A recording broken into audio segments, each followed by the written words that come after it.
those poor unfortunate souls. Hello, and welcome to Poor Unfortunate Podcast. I'm Connor Perkins. And I'm Caroline Ameti. This is the Disney podcast for grown-ups where we shoot the shit about Disney the way that you do with your friends. Welcome to all of our returning listeners. Thank you so much for coming back. And welcome to any new listeners. Thank you so much for hitting play. Please also remember to hit follow or subscribe wherever you're listening to the podcast. That way all of our episodes download to your device. You don't miss out on anything. And then everybody, once we get to the end of this episode, please remember to hit 5 stars and leave a written review wherever you're listening to the podcast. It helps us get seen in search results, get suggested to other people. It's one of the best things that you can do to help us grow our community. That and sharing this episode with someone else who you think might like it. So thank you for doing both of those things.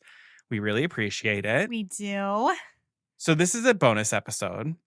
We are doing a debrief about something that has absolutely nothing to do with Disney whatsoever. But we have to talk about it because it has everything to do with Caroline and me. So, Caroline, tell the folks what we're doing. We are doing a debrief on Wicked Part 1.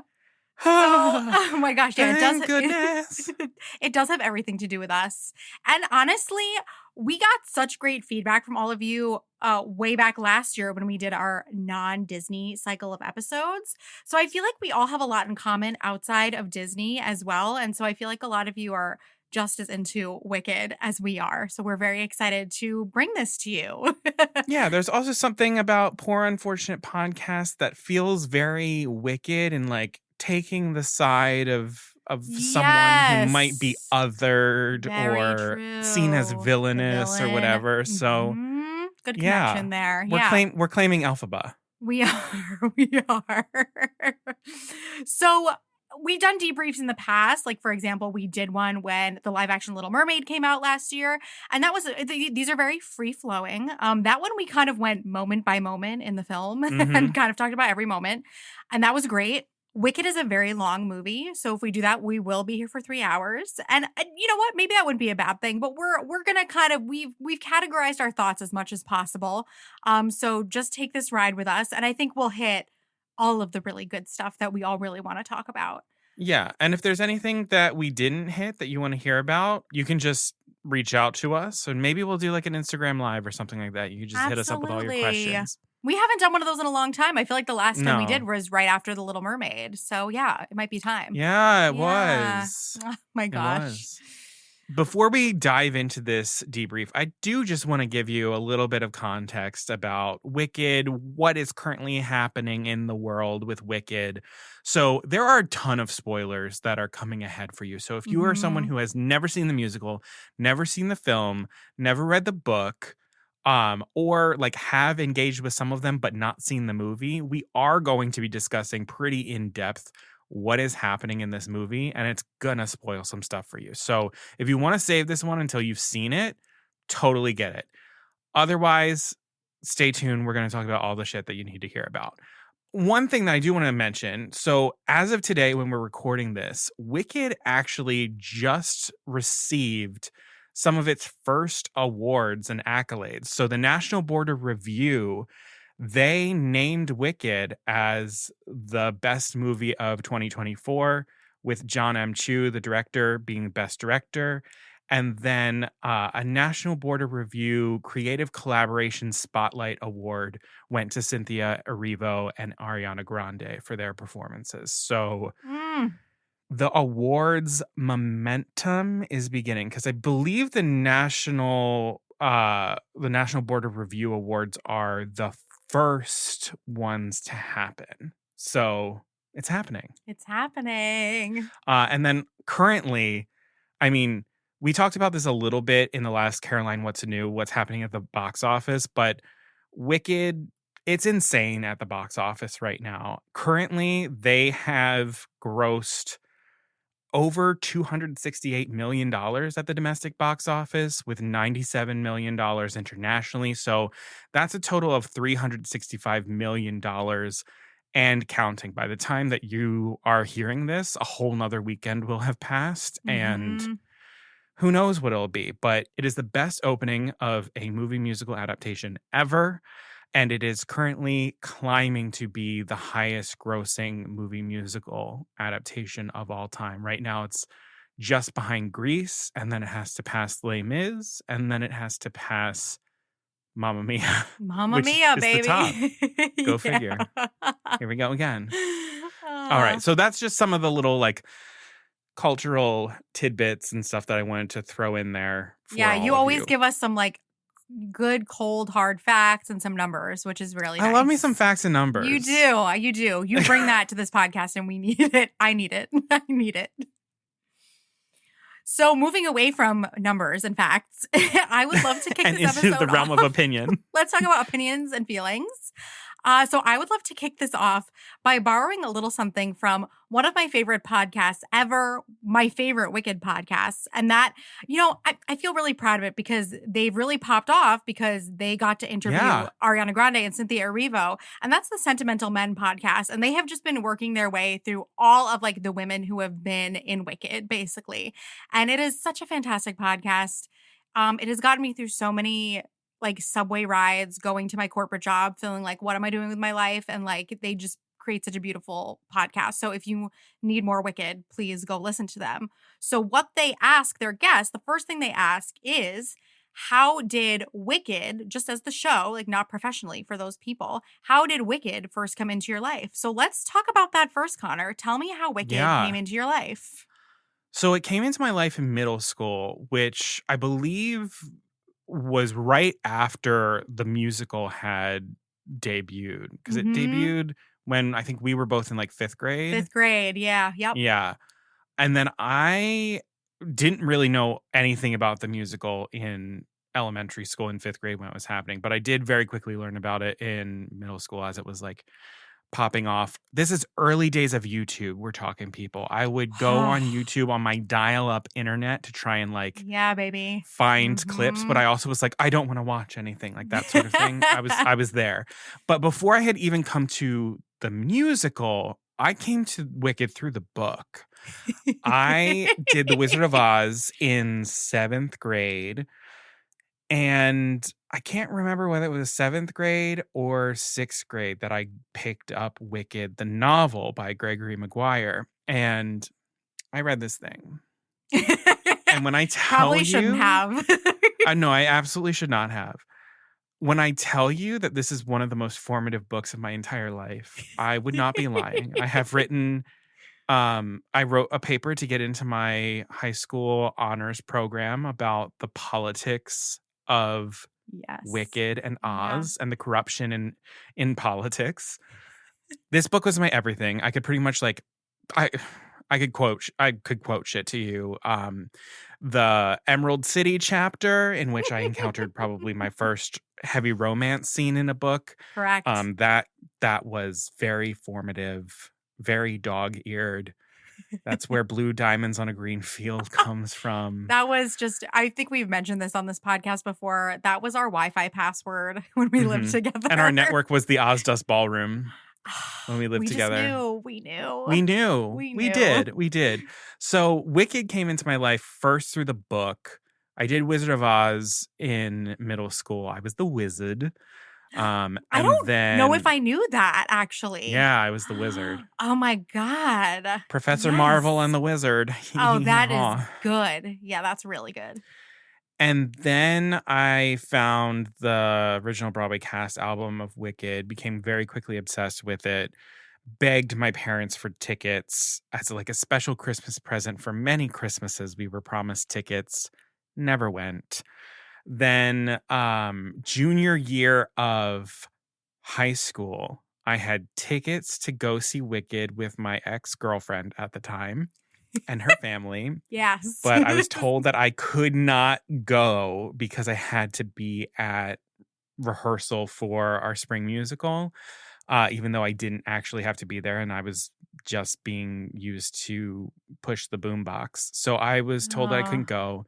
So I never ended up actually seeing Wicked until fall 2010 when my dad and I did this sort of whirlwind weekend trip to New York City.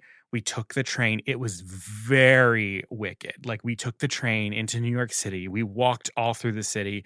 We did tours of colleges. We stayed at the Marriott Marquis Oh Hotel. my We took God. those amazing glass elevators.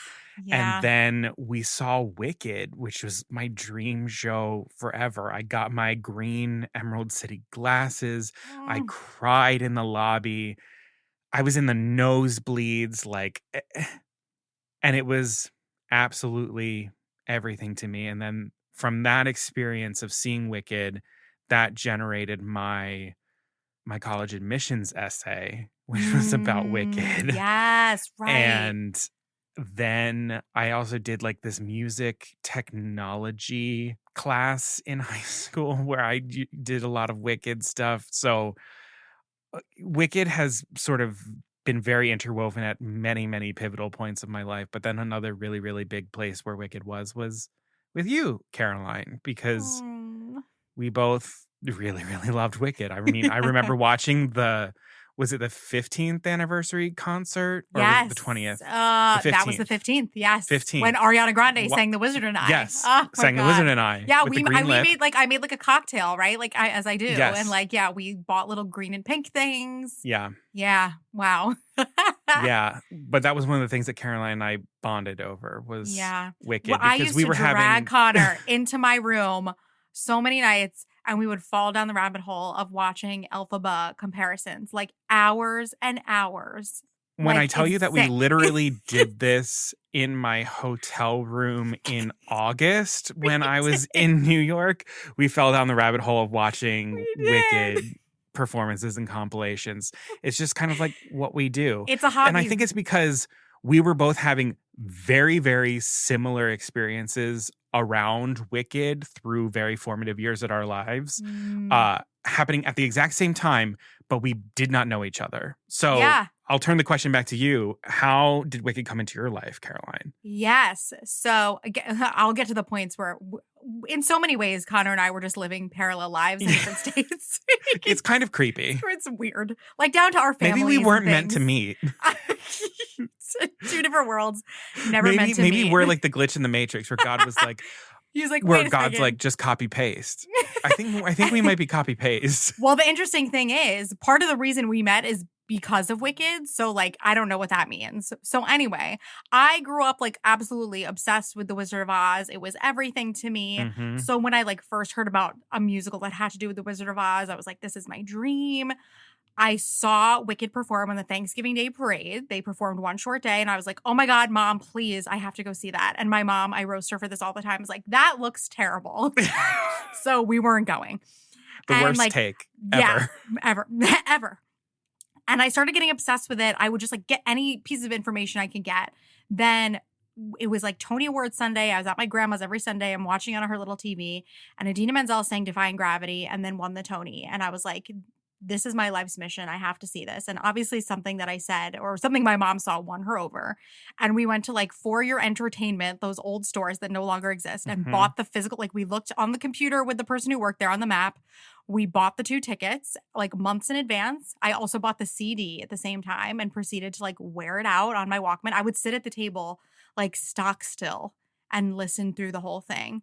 And then we finally went. I remember this clearly. I did not sleep the night before. I did not sleep. I wrote Idina Menzel. There's something wrong with me. I wrote Idina Menzel a letter telling her what date I was coming to the show and how very much I really hoped that she would be on and in the show that night. At some point in between this, again, living parallel lives, I read the book. I remember I was on a flight to Disney World reading the book, and I got to the Emerald City chapter where there's like a suggestive illustration, and I like had to like hide it so my mom didn't see that I was reading that. So the book was definitely part of it for me too. Went to see it. Like obviously like my life was changed. The next, like I went again, like that was what I asked for my 16th birthday, was to go back and see Wicked again. I was fortunate enough to just go back several times through like friends having a ticket, or like my husband got me tickets for my birthday one year. Like I wanted to go to NYU because that's where Idina Menzel went to school. That was one of my like things where it was a justification of like why NYU was my school. Yeah. I found out Idina Menzel went there and I was like, that's where I should go. That's where I'm going. But she's from Long Island too. So I was just like, I need to do everything that she ever did. And like, I also remember probably around junior year or senior year of high school, I guess. My mom and I did the Behind the Emerald Curtain tour, behind the scenes Mm. tour. And Sean McCourt, who was the original Witch's father, was doing the tour. And again, I'm me. So like I knew everything about, I looked him up. I knew he also went to NYU. And after the tour, I like hung back and I'm like trying to get this man's attention. And I just like probably word vomited. I was like, I want to go to NYU. Like, this is what I want to do. And like, he was so nice to me. And it was probably just him being kind. But like, I was up against so much like of people telling me not to be an actor. And he looked me in the eye and I told him I wanted to go to NYU. And he was like, I feel like you can and you will do it. And my whole world changed. And the great part of the story is I was lucky enough to go to the 20th anniversary performance of Wicked on Broadway, and I'm leaving. And there he is in the lobby. And I'm like, there's no way I am not telling him. So I went up to him and I was like, you told me this. I know you don't remember this, but I did go to NYU, and like hearing you encourage me changed everything. But so all of this to say, like, Wicked is just woven into so many things for me. Like, I have pictures of like, I was in like a community theater group on Long Island and we did a Broadway review and I got to sing songs from Wicked. And you better bet your ass that I made sure I went out and bought the MAC like chroma cake watercolor paint that the women use on Broadway. And I was like, yep, I'm going to wear that. Yeah, it's very much been everything to me. And like, if being an actor is so freaking weird and like disappointing a lot and like, you know, but Wicked for me, like who knows what will ever happen in my career, but it's always that thing. And at different points, I've felt that it's been a pure fantasy. And at different points, I've been like, maybe one day I can make it happen. It has always, like, I will fully admit, it has always been and probably will always be the dream to like be in Wicked in some way, shape, or form. So yeah, it's kind of everything.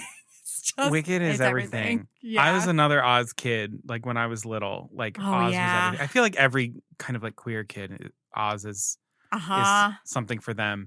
Yeah. But no, God, that was taking me back. That just made me think of me in like a middle school youth group lock-in. And I found two friends that I had never would have talked to otherwise because we were all bonding over Wicked and we found a karaoke machine and we were all just singing Wicked all freaking night long. Just you know how many people have said to me, like you and some of my closest other friends, I don't even remember this, when they'll like write me a really lovely birthday card or something, they'll be like, I knew we would be friends the day that we were like in the hall singing Wicked together. And I was like, oh, do I just do that with everybody? I think guess. So. But it's like Wicked unites us. We're seeing it happen right now in real time. Does. Wicked is uniting the internet. It's dividing it as well, but it is also uniting it. It is dividing, but I will even say the divisiveness within Wicked is about the topics and themes that are ever so like timely right now. And it's dissecting the minutia and the gray areas and what is black and white and all of the different lenses through which you can see this. And it's because this has been a story, not only is the Oz story like inherently political and has been such a part of like our collective culture for so long, both from the book into the 1939 film and beyond, but Wicked itself, the book, was written by Gregory Maguire from like such a very inherently queer perspective, queer and political perspective. And then you have Stephen Schwartz and Winnie Holtzman coming in, and they're putting a lot of, you know, feminist and Jewish themes, and they're taking inspiration from, you know, Desert Storm and reactions to the Bush administration, whereas Maguire's taking, you know, reactions to the Clinton administration. And it's just like, and then now we're getting this in the context of a second, God forbid, Trump presidency and what activism looks like and what resistance looks like.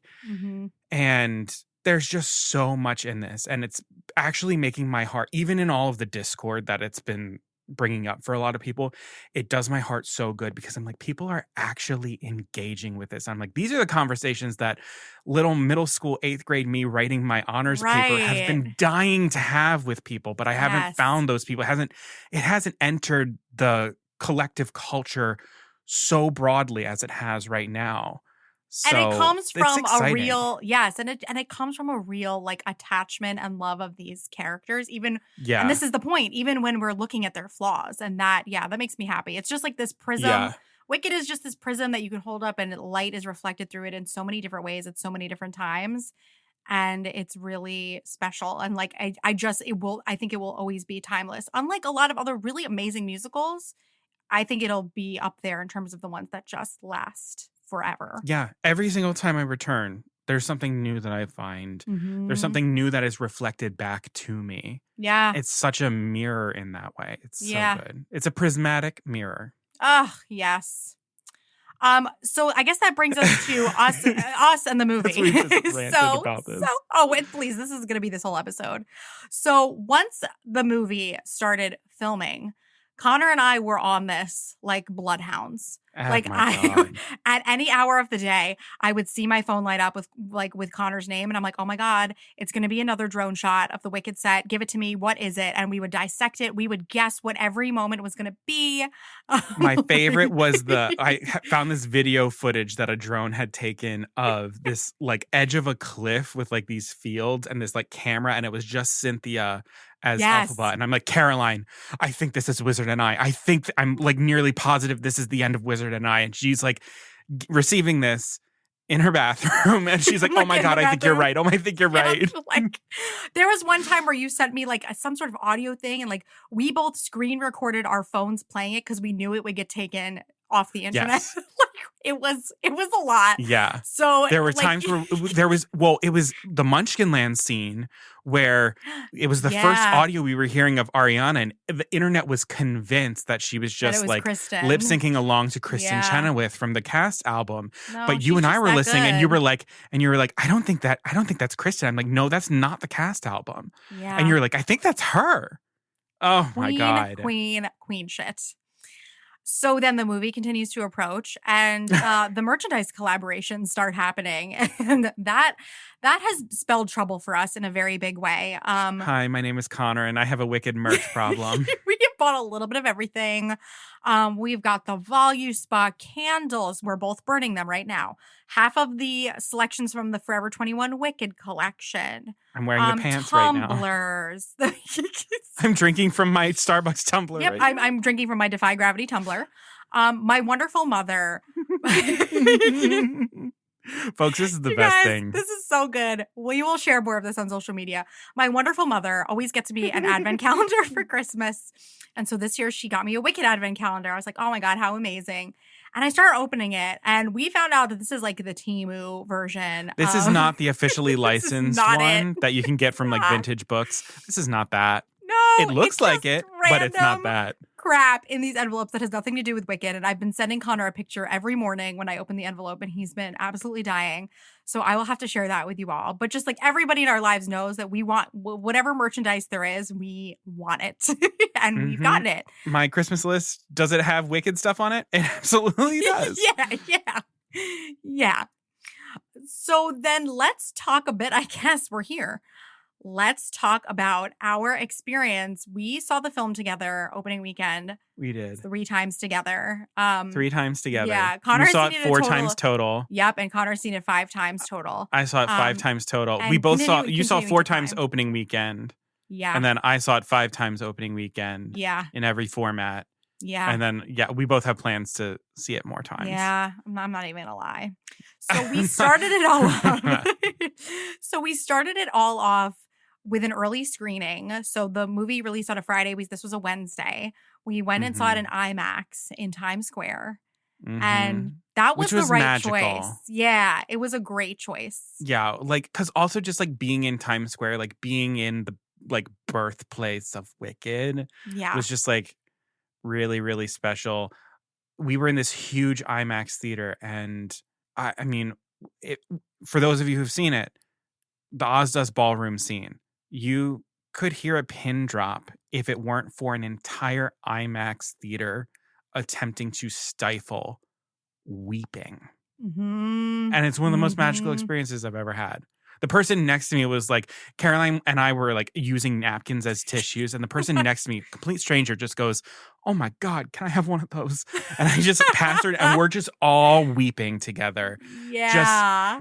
Listen, if you can see movies in New York City, especially on like their opening On nights, the opening, yeah. I cannot impress upon you enough to go through that experience, because the audiences of people in New York City specifically on opening of films that they really care about, it's absolutely magical. Yeah. Every time I've seen like the opening of a film in New York City, it has been some of the best movie-going experiences I've ever had in my life. Yeah, agreed. I saw Barbie like that, and it made me love it even more than I would have.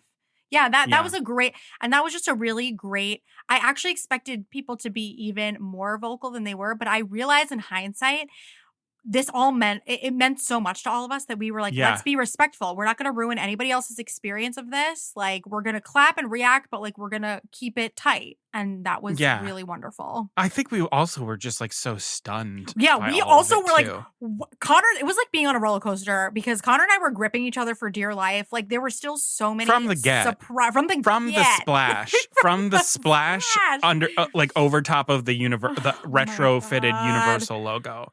Oh, also, we're gonna just say right now, we have nothing bad to say about this film. So if you're waiting for us to talk about what we have issues with, you can just stop the podcast right now. I don't have. I knew I was gonna love it, but I was prepared for there to be things. It's just like a childhood that we would have to apologize for. Oh yeah, like I didn't really like that. We were waiting for the scuttlebutt that we would be like, listen. Exactly. It was a choice, and we would have to like make a case for why it made sense. And I'm like, do I want to be defending this? No. But will I? Yes. I was prepared to do that with Wicked. Caroline was as well. Yeah. Yeah. And we didn't have to. And there's nothing I feel like we need to defend. When I was leaving the house to go, my family was all like, just love it this time. Just let it wash over you. Don't think about it too hard. And I was like, yeah, all right, I'm going to try. And I did not have to try at all. I came back and I was just like, it was perfect. It was perfect. It was perfect. So I left and I called my dad and I was like, this is my favorite film. We talked about it in Times Square, throughout Times Square for like 2 hours afterwards until I had to get on the train home. It was great. Yeah. So then we took a day, which I think was a good idea because I felt so dehydrated. We talked about this. Like I cried. So we cried so hard that I went to bed that night and slept like an actual infant baby because I had done so much crying. I did too. I did not move. Yeah. And you said it perfectly. You were like, I think I slept well because now I know that the Wicked movie is good and I can sleep. And that's real. Yes. It's real. There was just like maybe like a 0.5% at any given time. If you checked in, like 0.5% of my brain, like anxiety was just being directed towards, is the Wicked movie going to be good? And now I'm like, that 0.5%, that is back to me, baby. And I'm like, that was all the difference. I could rest. So that was a great move. First viewing, take a day. I'm going to start crying right now. It's too much. Well, we took a day from each other, but I did end up going to see it. Connor went back. I was like, should I go back? And you were like, Connor. And I was like, I'm going back. And I did. Oh my God. So Connor went back and then we regrouped together that Friday. So the official release day. And we started the day seeing it in Dolby, which was my first Dolby experience. And I very much enjoyed. And that was another really good crowd. Like one of my favorite moments of that group was like at the end when To Be Continued goes up on the screen. Somebody just went, fuck yeah. And that was great. And also like we stood up and there was another pair of like best friends, boy and girl.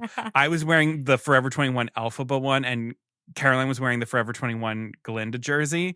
And we look at this guy and girl and the guy is wearing the Glinda one and the girl is wearing the Alphaba one. And it was like we saw ourselves mirrored back to each other, one row away from one another. And it was just like pretty magical. It was great. And we obviously wore themed outfits to every viewing because who else would we be? And like people, it's just a fun day because like we saw other people on the street dressed up and like some guy on the subway like saw Connor coming down the stairs and was like, said something like, wow, your shirt. And then like I came down behind you and he goes, shit, Glinda. Like awesome. Just a stranger. Shit, Glinda. It was great. Shit, Glinda.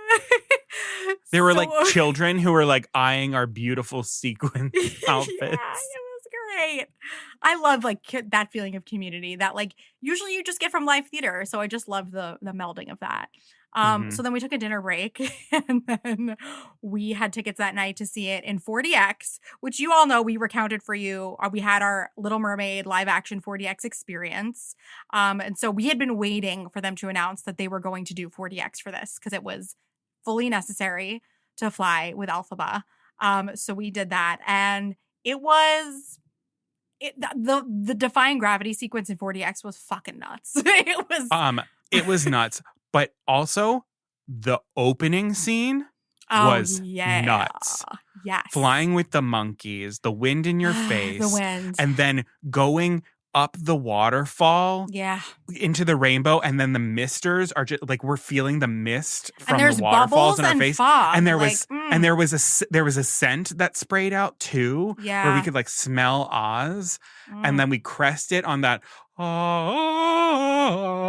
And then it's Dorothy and everyone. I was like, oh my God. Yeah. And Christopher, her husband, who had never seen it before at that point, and he was a little bit on a slightly different plane of existence. He was enhanced, shall we say. We looked over at him and his mouth was open the whole time. I wish we had taken a picture of his face. Me too. The funniest part is Ugh. because he was in like a different like trio or however they set up the seats. When we would be flying, sometimes he would be up and we would be down. So I would just like look up and he was in the air. It was hilarious. Yeah. And he said his favorite part of the 4DX was during Defying Gravity, but when Elphaba and Glinda step out onto like the balcony and the wind starts blowing, that was his favorite part of the 4DX, of the wind blowing So as good. they stepped out. So good. So good. And then Connor saw it in ScreenX the day after that. I did. And 2 days after that, I I did. went in 3D with my family. So we're collecting the formats. Yeah. I think my ranking of formats, IMAX and Dolby are up at the top. They're tied for the top Me place too. because I don't think I can say for sure whether I liked IMAX better than Dolby because it was also my first It was viewing. the first experience. So, yeah.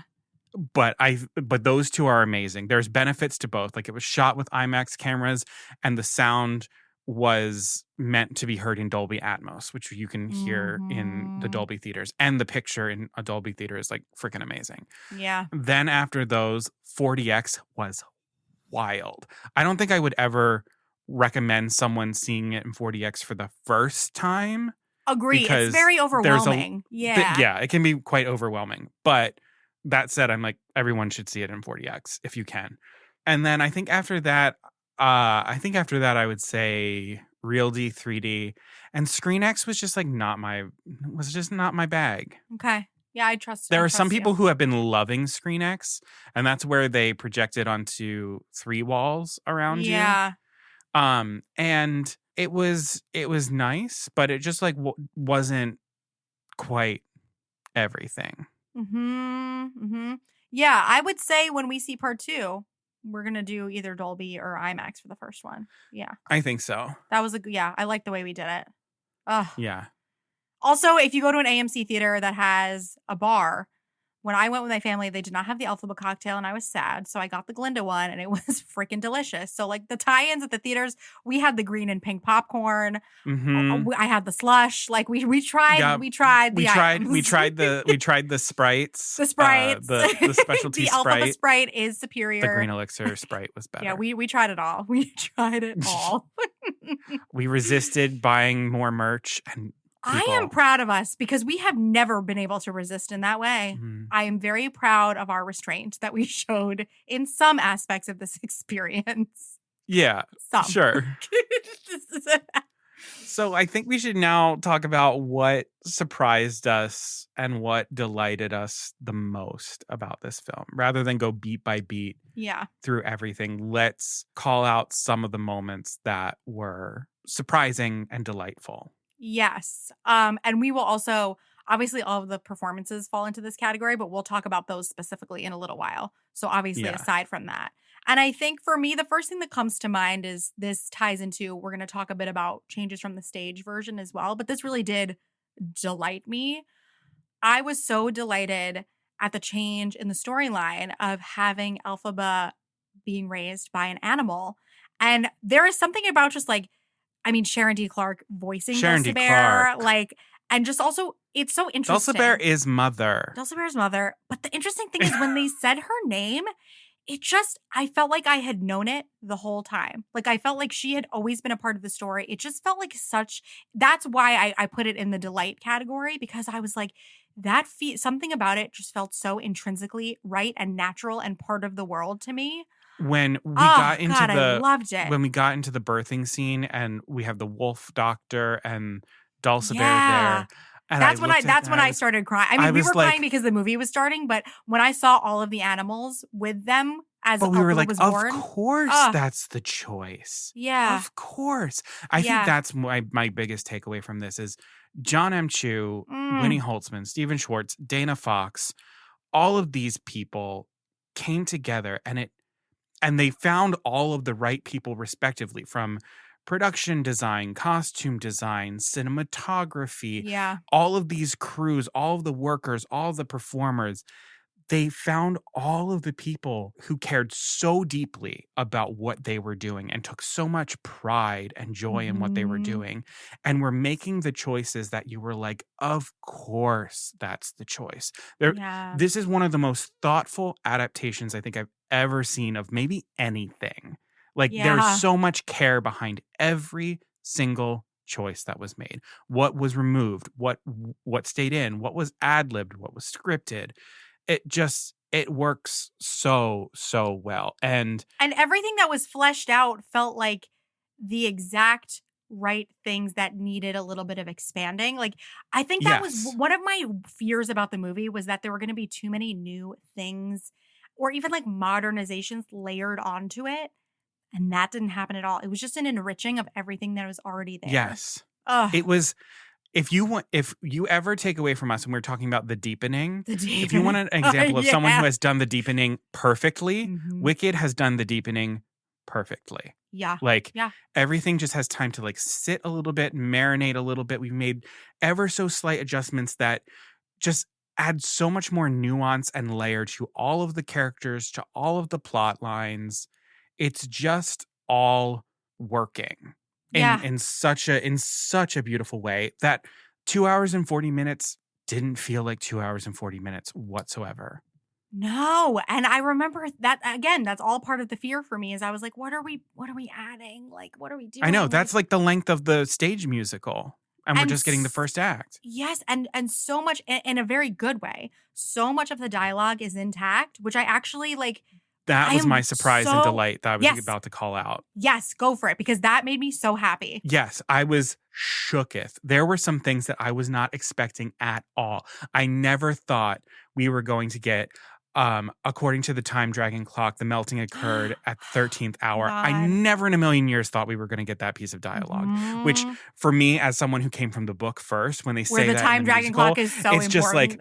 it's just like, ooh, I'm like, oh, that's a little nod to us. Like, and like the direct result of a bucket of water thrown by a female child. I'm like, that the fact that we start with the hat in the way that, like, in the stage musical, the curtain comes up and there's the big hat in the middle. Yes. That's what was so interesting about like that. I think throughout the dialogue remaining intact was great, but especially in those opening moments, it's just like, it really felt like it was for all of us who have loved this for so long, because the interesting thing was the first time I saw Wicked was exactly 20 years from the month that the movie came out. And I felt like that girl sitting in that seat, because I was hearing that dialogue, and it gave me this wild moment of just like, I'm like, yeah. I mean, I've only seen the show one time. And we're gonna get you back. Somehow or another, I think I pressed record on my photographic memory when I saw it in 2010. It's one of those things. Because I remember so many things distinctly. I remember some of the dialogue just ever so distinctly. And when we got this freaking dialogue, I was dying. No One Mourns the Wicked, I think, is probably one of, if not the best opening number for a movie musical adaptation ever. period, end of story. Yeah, and and that's why I know that this movie is so successful, because I think the way that it's done on Broadway is freaking fantastic. But people have always slept on that song, because it's like maybe when you're listening to the original Broadway cast recording, you're trying to get to The Wizard and I or something. That number slaps. And the only thing I regret none of our stalking of the set. Like it got us through a lot of tough times, but I wish some things like the burning of the effigy of Elphaba had been, because if seeing it for the first time had been in theaters, I would have fallen to the floor, but I knew that was going to come, because that image, baby. And this kind of goes to performances. I think so much of why No One Mourns the Wicked is working is because of Ariana Grande, and because we get to see this musical number in a way that it's never been, because on the stage, Glinda's up in her bubble, and like she's just like kind of doing her thing in her bubble, and then she comes down among the people, but like we don't really get to stay with Glinda because we're looking at the full stage picture, and we get to stay with Glinda through this. And you know what? I think a lot of the Broadway gals are doing really, because they don't want to give away the ending, but are for themselves, for the character, if you look at them, if you're in the front row, you could probably see some going down in their faces. But that's why this is so great, because like we can get right up and we can see her pupils and like what is happening in there. Like we can see what happens when the first Munchkin comes in with No One Mourns the Wicked. We can see the surprise and the sort of like guard go up on Glinda. We can see her reaction to that effigy coming out. I think Ariana Grande and John Chu, through the way that they realized this performance of Glinda and this version of No One Mourns the Wicked, we got to see so much of the song that has been kept so much for the actors that we don't really get to see as an audience when we're looking just at like larger stage pictures. We really got brought into the emotion of everybody in there. And I think it's pulled things out of this song that many people have never seen or heard before. And I think that's why they're latching onto it so much. And so many things. And that's just why keeping so much of the dialogue intact works, because most of it, and why it can be 2 hours and 40 minutes, is just letting it breathe more. Yeah. And in some ways, I'm like, I would be shocked to go back and see the musical right now, because I would swear that it's moving too fast. Yeah, it would feel very, very rapid fire in comparison to this now. It's very interesting. In many ways, I think that the film is the ideal version of Wicked. And I think I agree with you, and I literally can't believe I'm saying that. I can't believe I'm saying that either. But I think they are all worthy. They are all perfect in their own right. And I think the best realized version of this story is the film. And that's what's so interesting about Wicked as a property, because if you haven't read the book, like, it's a very different experience, but I think we would recommend different. it. But it's like, we talk about this all the time. How the hell? And I like both the musical and the book for completely different reasons. We're like, how the hell did this musical come out of this book? Because it is not about female friendship. What drugs was like, Winnie Holtzman and Stephen Schwartz on when they were like, okay, but listen. It's a musical about female friendship. Honestly, when Mark Platt bought the rights to the book, like shortly after the book was published, and was like, this is the next big musical. Like, what? Yeah, it fascinates me. It really does. And like, oh my God, we're doing poorly. But I guess maybe I'll talk about a different part of the movie where this applies, because we are going moment by moment. But I guess I really do agree that it's like, maybe the film is the ultimate version. I literally can't believe that. I'm going to have to sit and hold space with that for a little while, because I can't believe I'm saying it. Let me grab your finger. Thank you so much. But I have always been, obviously, from the Broadway musical, so touched by the story of the friendship. And who knew that there was so much more to be done with that? And this movie, it almost, and I really don't like anybody who is coming for the Broadway show, because like you just said, they are completely different things. We are working under different constraints in a million different ways. Different budgets, different amount of time, different distance from the actors, different goals. Absolutely. But it almost makes it look like, oh my gosh, like they're just sort of friends in the Broadway musical. This is like, oh, right. When they say two best friends, and then it cuts back to Cynthia and she nods and agrees. Oh, goodbye. Goodbye. Done. When the wink. Oh my God. And I was watching Cynthia talk about the wink and how the wink moment was an ad-libbed moment because John was giving him the direction because they were both having so much emotion that was coming out of them Right. during Defying Gravity. And he was like, keep a lid on it. He's like, keep a lid on it. He's like, Elphaba's feeling all of these things. He's like, she's got to keep a lid on it or else she won't go. Oh my God. And she was like, okay. And so the wink was her way of like keeping a lid on it and being like, it's okay. I know I wasn't expecting you to come. Like I knew that you weren't going to. And I'm like, this is just brilliant. Wow. Being able to see the tears in Cynthia's eyes at different points. There's been a lot of talk about how they're like, we love that. And I agree with this. People love that it's like Cynthia's Elphaba is not mad at the world for like the way she's just like, this is how things are. This is my life. Like and it's so evident in the way that she sings, I'm not that girl. It's just like, it's straight up, no, that isn't me. And there's only so far that the women on Broadway can go with that because you've got to get the idea out to the biggest freaking theater. It's like a freaking football stadium.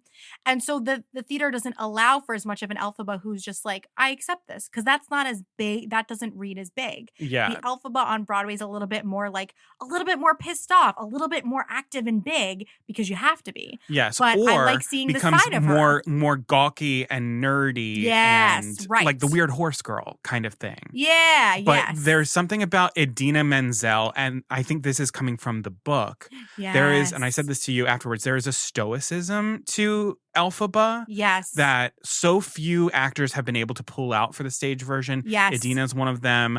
I think Wilhelmine is one of them. I think Anna Gasteyer is one of them.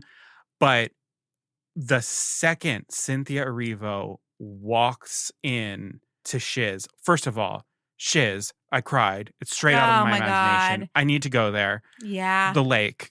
Kill me. The lake and the lights on the lake at night. I mean, But when Cynthia walks in and just the way that she talks with her father and like talks to Ness of like, I shouldn't have popped off like that. Or just she'll be fine.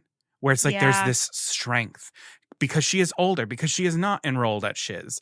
Like all those details that are from the book and that are not from the stage musical. I'm like, they were so apparent. And Cynthia Erivo, I think, is one of the greatest actors of our generation. Like, and she finds all of the choices in Elphaba. I love a little bit of more stoicism and elegance in an Elphaba. I live for it. I eat it up. And it's also just so fun that, speaking of her father, we got to see more of his cruelty because in the Broadway show, it's more just like he ignores her. It's like she's not there. Yeah. And the cruelty and how it's like she brings up later, like he tells her to stop yammering and she brings it up later, like how she's not unaffected by this man. Like, even though there are still things that, even though she accepts a lot about her existence, there are still things that people say to her that she holds on to and hurt her. Yes. Yes. Because her power comes from her emotions, but even more so, they come from a place, a sense of justice or a feeling that a wrong has been done or this like deep sense of injustice is what brings it down. Like the stop yammering and be like that. No one should be made to feel all of these things. Yeah. Yeah. It's, they just made so many moments just so clear. Cynthia's Wizard and I mean, her vocal journey through the movie just charts it so beautifully because, okay, taking Wicked and splitting it in half and just ending at the first act, there is not a whole lot of like the arc of Elphaba is very, very slow through the first act and then sort of like picks up at the end. And then act 2, you really watch the ride of Elphaba happen. Like her big moments in No Good Deed and As Long As Your Mind were just like really big things for her. It's those two numbers when I think about part 2 that I'm like, how will I survive for a year? It's No Good Deed and As Long As Your Mind. I know. But when you split it, it feels like you do sort of rob the character of a lot of the arc to it. And what Cynthia has found, the ups and downs and the mini roller coaster of just the first half and just like pulling apart the highs and the lows. It's just masterful.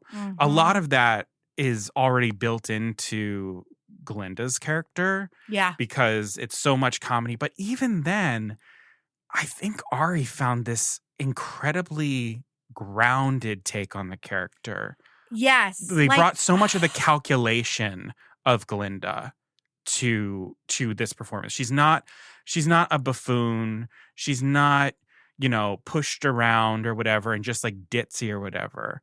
It's very meticulous, and it's such a good read on the character. And she makes such a great connection to the Wizard of Oz, Glinda, because again, something that for time is a little bit lost in the stage musical is like her kind of obsession with like, I'm being good.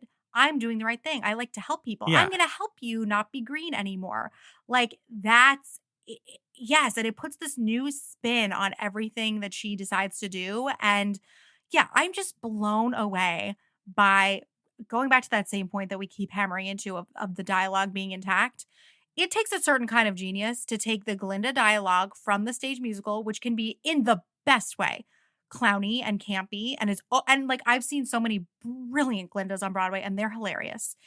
And it's built for the back of the house. Absolutely. And like you always hear audiences react to Glinda live in such a specific way, and turning that into a film performance is absolutely genius. It just is. And when we say that, for those of you who may not fully understand what we're talking about, the Glinda performance on stage is big enough that it has to reach the very, very back row of the balcony, which is thousands of feet away. I have literally sat in the back row of the Gershwin Theater, and if you put your hand in front of you right now and you look at your pinky nail, that's pretty much the size of the actors to you. Yes.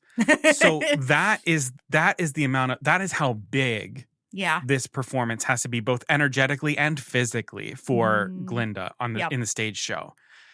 And what Ariana Grande has managed to do is take that same amount of energy that stretches thousands of feet and channeled it into just a couple feet, maybe not even a couple feet between her and a camera. Yes. Sometimes and I like don't inches. think people really understand what it is to play to a camera versus to play to people, because we instinctively play to people.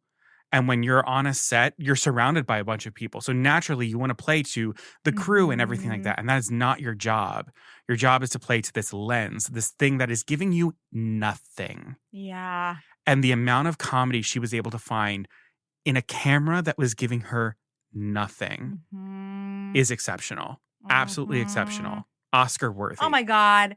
And not to mention the physicality for both of them. Like with Ari, I feel like it was more of the dance was truly jaw-droppingly impressive. Like and honestly, shout out to the entire cast when it comes to the dancing, because like I was watching Bo and Yang during Dancing Through Life or during What Is This Feeling, and he was absolutely getting the fuck down. Like I've been watching Bronwyn during the final verse of What Is This Feeling, and Bronwyn is just slaying. Yes.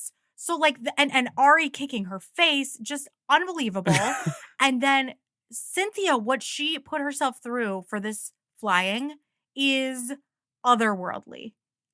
I don't know when I while singing live and corseted, singing live, flying through the air. When she talked about, and she was like, you it's a funny word. She's like what people don't talk about with these harnesses is like the chafing. Like it's like if pain, you're in pain. You're singing live after you get up at the ass crack of dawn and you're in a makeup chair for 3 hours. I cannot wrap my head around how she was able to access so much raw emotion so continuously under those circumstances. I don't understand it. And you've got to hit your marks so that because the camera is only going to follow you ever so much. You've got to be where the camera is. It's not going to go with you. It's amazing.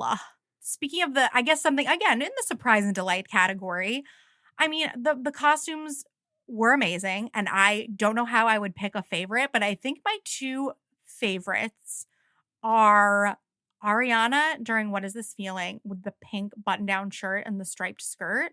Oh, that is so you. The blouse. I am obsessed with it. Obsessed the blouse with it. And pencil skirt. The blouse and pencil skirt. Kill me. It's amazing. And honestly, Elphaba's first dress when she's singing The Wizard and I with the gauzy puff sleeves. Yes. Oh my God. Well, I was watching Paul Tazwell's interviews where he was just talking about like one of the challenges that comes from the Broadway musical that he was also facing was when Elphaba's wardrobe is so black, how do you Mm. make black pop for camera or interesting? And him just like experimenting and playing with texture and silhouette, and Yeah. particularly on the sleeves. I loved the silhouettes. The silhouettes were all so interesting. The hair design, I mean, you can't ever really see this, but in a few of the scenes with Elphaba, her hair when it's like braided and down, they've done an infinity loop braid into the Yes. back of her She has that head. in the Ozdas Ballroom. Goodbye. It's Goodbye. Goodbye. unfreaking real. Okay, since you've mentioned Ozda's Ballroom, Ugh. we need to talk about this. I actually would We need prefer to talk not about to. this. Every time it would, after we saw it for the first time, every time we saw it after, like we would feel it coming, and Connor would hand me the napkins, and I would just be like, please, I can't go through this again. I can't. When I saw Wicked in 2010, this was a scene that I did not know was coming. It's not in the book. And it is the scene that lives rent-free in my head since 2010 when I Mhm. first saw it. I have been dying for the music of Elphaba's dance. Ah, It was recorded, but it was never put on the original Broadway cast recording. I have been craving this.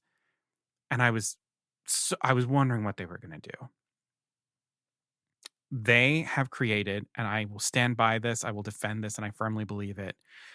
They have created a scene in the Ozdas Ballroom that will go down as one of the great scenes in cinema. Up there mhm. with Maria and Tony in West Side Story. Probably like one of the great love scenes of Mhm. cinema. Up there with Jack and Rose in the Titanic. Like, Put it in the montage at the end of the Great Movie Ride. Like, that's where it belongs.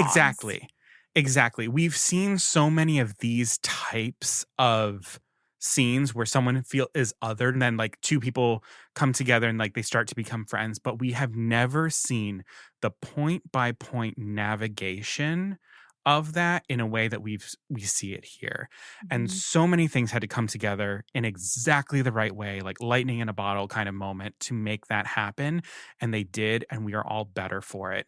And I think this comes to another thing that surprised and delighted me in this film, which is how much was scripted and how much was ad-libbed and how much genuinely came from these people. I mean, I'm not going to go through all of the Easter eggs and the ad libs and the Mhm. foreshadowing and stuff like that. There's a ton of other people out there on the internet who are doing that. But Yeah. in the Ozdas Ballroom scene, there's so many important things I think happened here.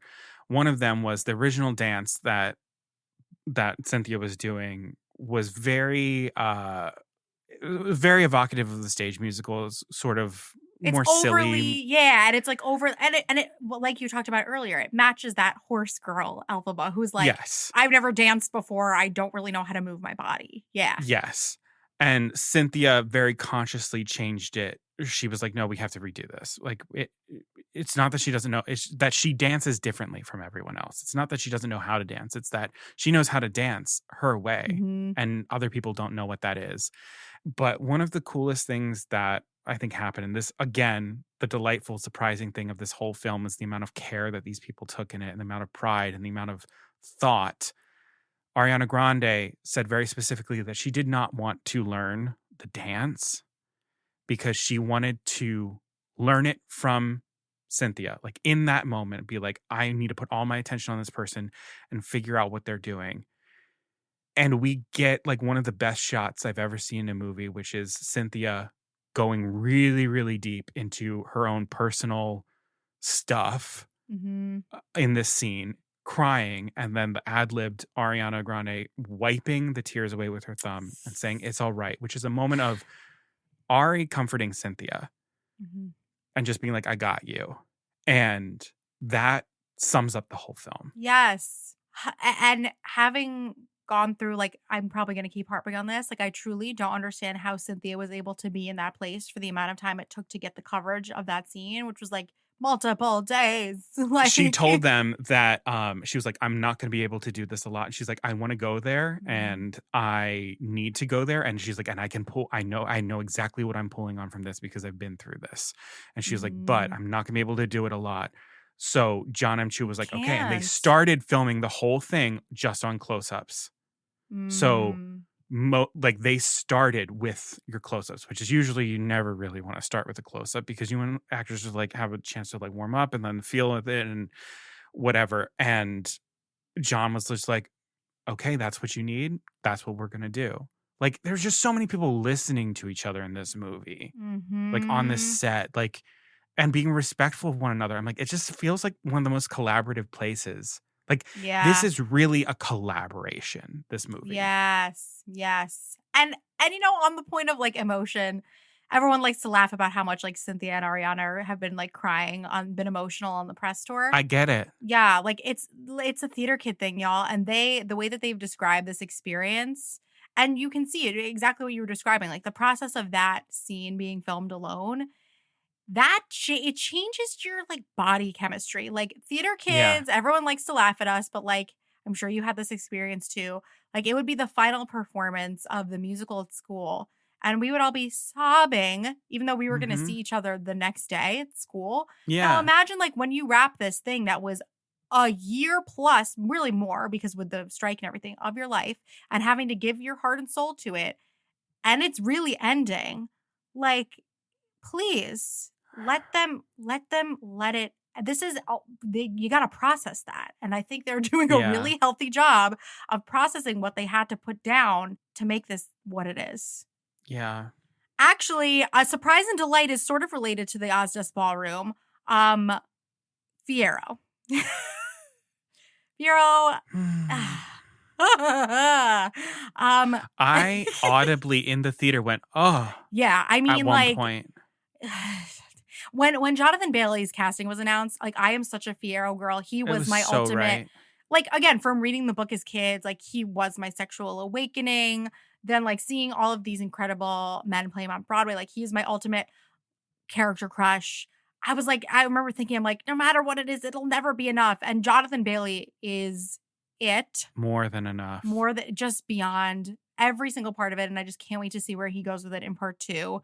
But wow. Dancing Through Life is the best Dancing Through Life I've ever seen. Dancing Through Life, and we can think about it, and I want to know at the end, like, which song out of all of them has been living the most rent-free in your head, and Dancing Through Life is moving up there for me. I don't think it's number 1, but it's getting very close. The orchestrations by Stephen Oremus, which I think it's just so freaking cool that Stephen Oremus was working on Wicked in its original production and now is back in the film working as its orchestrator. Great. And I'm like, that is so special.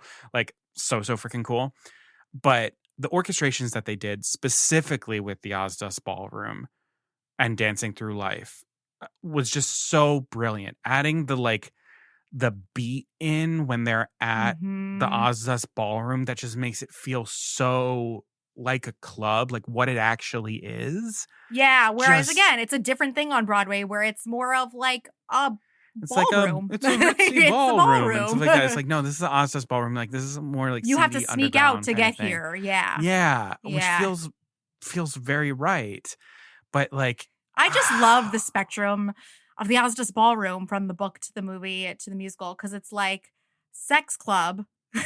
Yes. Down to like nightclub, down to ballroom, which is just so funny to me and amazing. And again, just that really fantastic, just that fantastic adaptation of these settings and these characters for the mediums. It's fascinating. It's so great. But Fiero, I mean, could talk about it forever. Could talk about the performance forever. I love his relationship with these women is just again so rich because we can really look at what is happening in everyone's eyes. I love that Glinda and Elphaba run away, and this sort of happens in its own way on stage, but Glinda and Elphaba fully run away from the Ozdas Ballroom at the end of that number and leave him there. Like Glinda is into him, obsessed with him, wants to marry him, but in that moment, being with Elphaba comes first. And that is so effing real. And it is about time that we start seeing women behave that way. I'm going to get emotional. It's about time. It's about time that we see women acting that way on screen. And just even honestly, in the reverse way too, where he's sort of like, he's not full on obsessed with her when he meets her. Like, he immediately recognizes like she is beautiful, but he's spinning everybody around and she has to keep recapturing his attention. That is so much more of an interesting story to me. Yeah, I think the characterization that they've done with Fiyero is so far and beyond anything that we had in the stage musical. Setting up his interest in, I mean, just meeting Elphaba before he meets anyone else in the forest. Okay, surprise the and introduction delight. with the introduction with a horse that is a talking animal, setting up that she can recognize that he has a relationship with talking animals as well. Yes. And one that is of a lot of trust, given that he is riding one. Yes, and that's his pal, and they're like kind of like joking around. Like the horse is like sort of like throwing shade at him. Is like, you're not gonna do that. Like, ha ha ha. Yeah. that horse. That horse got you. That got me every time we saw it. I was in stitches about this damn horse. I quote it every day. I'm at home now, just going like, incredible. Yeah, so just funny. setting up Fiyero's relationship with animals too, and them being on that same wavelength. Perfect choice. And then setting up his relationship to Elphaba being someone who, like, he's intrigued by. There's a challenge there. Yes. And then also, like, making his relationship with Glinda then very distinct in the opposite way of just being like, oh, that's something that's convenient, that's fun, because it's like he chooses these things that are very easy that can then mask what he's really feeling. And like, he's like, oh, I'm going to choose something that I can just like throw up so everyone will get like engrossed in the illusion that I'm presenting. So then I can worry about the things that I actually want. And like Elphaba caught him in a moment before he could do that.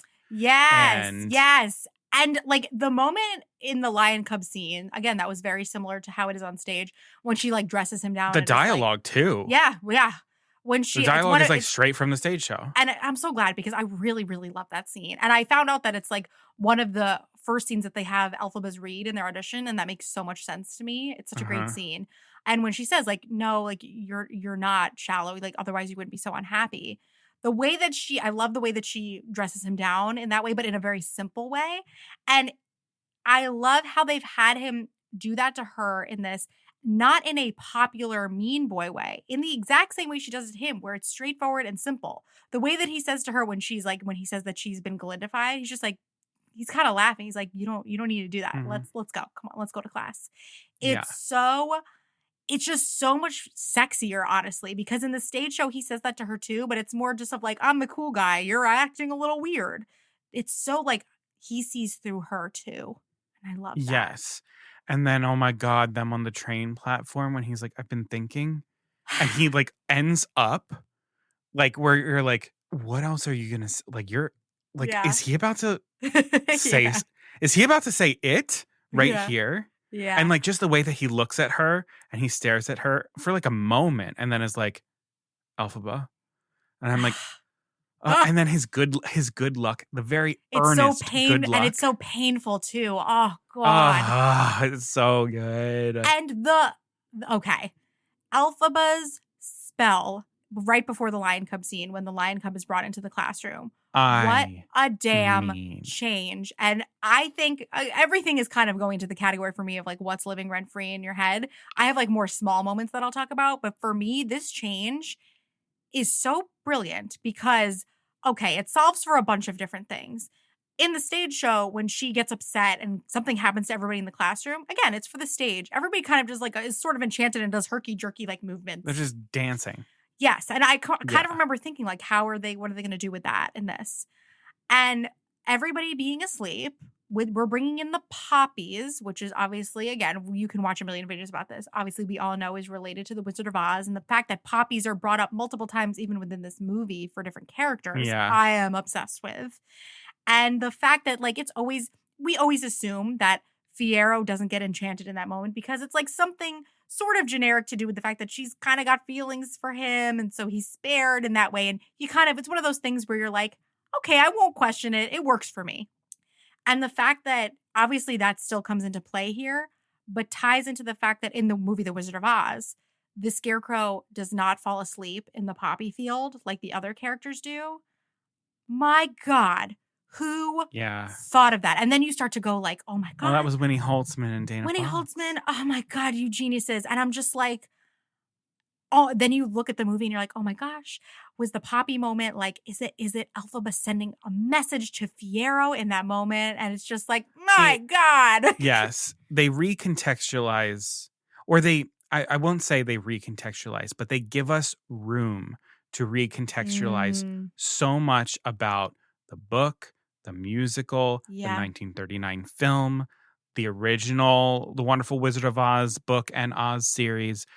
It just plugs in this sort of like perfect centerpiece. It's scary. Place that is kind of like a center cog that connects all of these things that have little things that kind of like conflict. And Wicked is just like, we're going to steal from Tracy Gilchrist, we're going to hold space for all that. And like just, it is that sort of like axle that holds all of these differing versions of Oz together. And none of it was shoehorned into this film, which is so impressive to me. It doesn't feel forced at all. There was just, it's so interesting to see, like the holding space theme keeps coming up, which is so funny. But there was just space. There was room for it in there naturally. And like John M. Chu and the whole team just, I feel like, very carefully looked over the landscape of what Wicked is and just found where there were spaces. Yeah. And just were like, what could we bring out of here? I'm not putting anything on it. I'm not pushing anything in it. Like, what can I allow to just like rise to the top of this? Yeah. Another delight and surprise here that also goes into performance is the cameos. Oh, I was about to bring it up too. Thank God you did. Oh my God. They chose exactly the right moment for cameos to happen. And I was talking to you and Christopher about this after we saw it, because putting the cameos in one short day is brilliant on many different levels. But also cameos are things that naturally sort of like will take us out for a moment. And also, and at the same sort of like immediately jolt us with a lot of delight. And what better place to do that than one short day, where if you're taking us out, great, you're taking us out in a brand new place that we've never been to before. So it doesn't take us out of that space. It actually helps do the opposite of like take us further in, because now we're like, oh, this is the norm where these types of things are happening.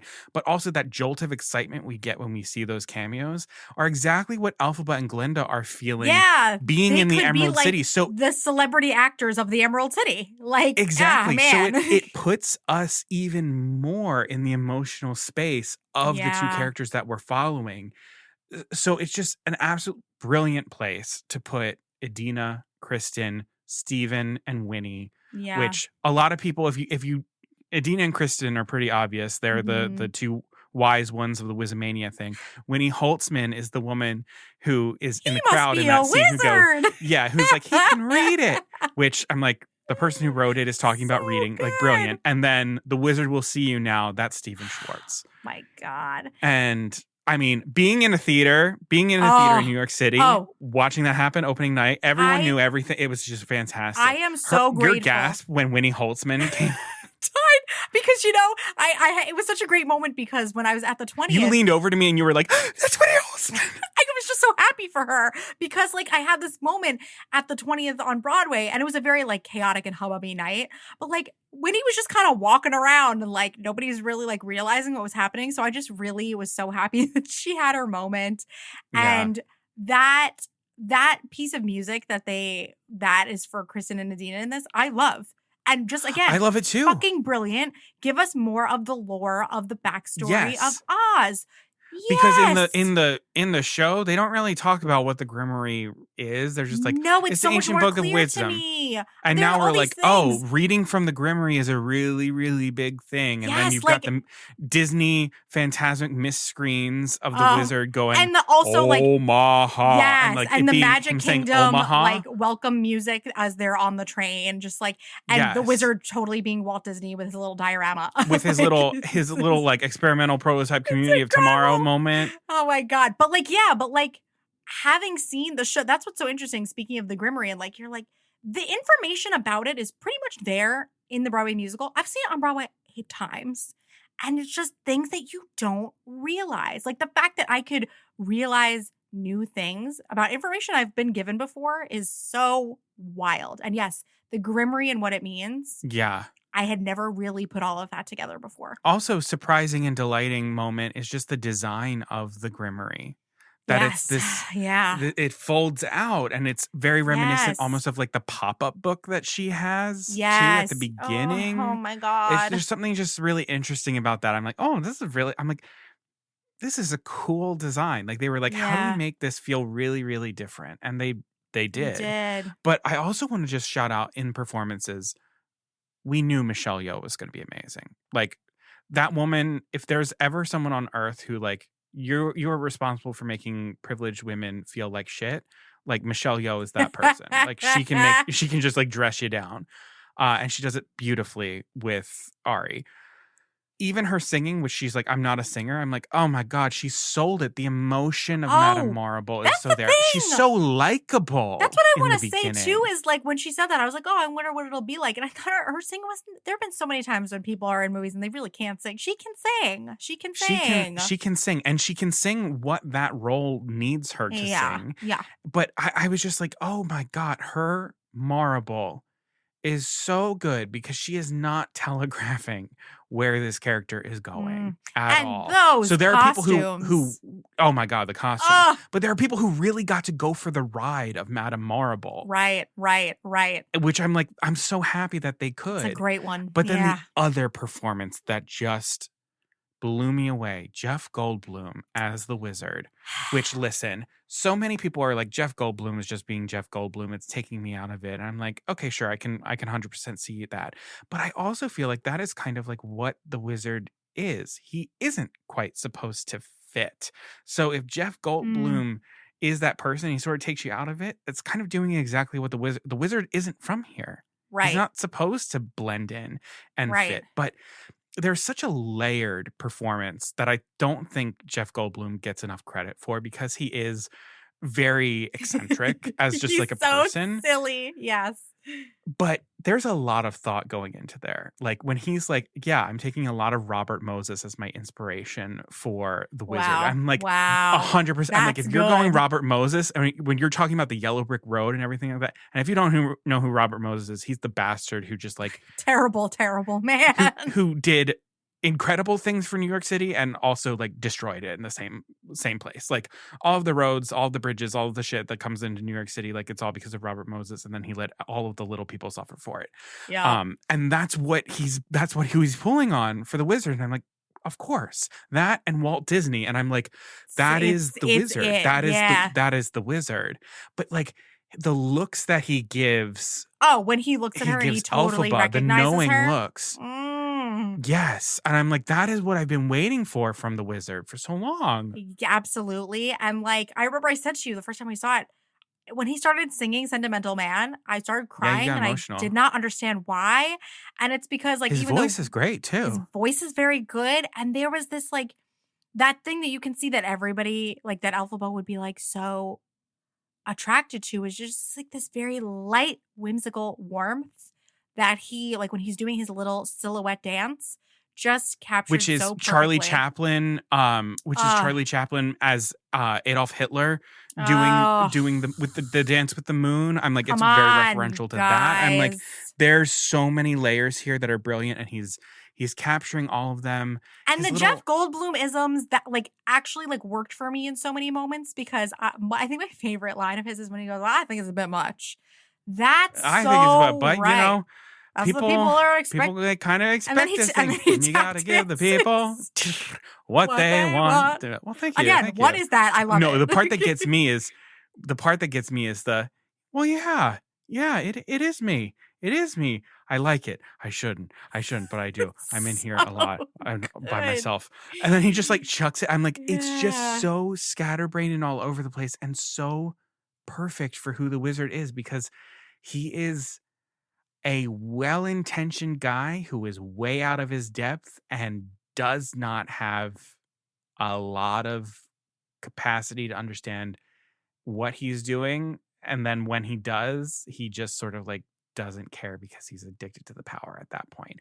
Which I think is such an Yeah. interesting distinction of the wizard from the book and the musical. The Ugh. musical, I think, characterizes the wizard a lot more. The wizard in the book is like, you are a fascist overlord. Oh my God, that he's a dictate- like, fucking bastard in the book. Oh my God, he he's is a the bastard. fucking worst. And then in the musical, he's someone that you can sort of he's understand. Joel when Grey. He's like, he's Joel Grey, where he's like, I landed. He's like, I'm an entertainer. I'm a performer, and I landed here, and all these people wanted me to be this thing, and I wanted to make them happy, and so I did. But it's a lie. But now I'm in too deep, and so I'm just relying on all of the things that I know from back where I come from, and just applying them here. So it's like someone who has no training whatsoever, reminiscent of anyone.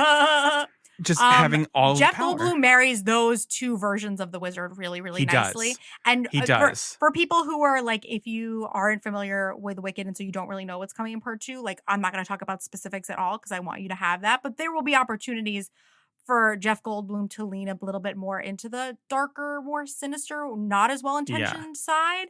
And I am really excited to see how he does that.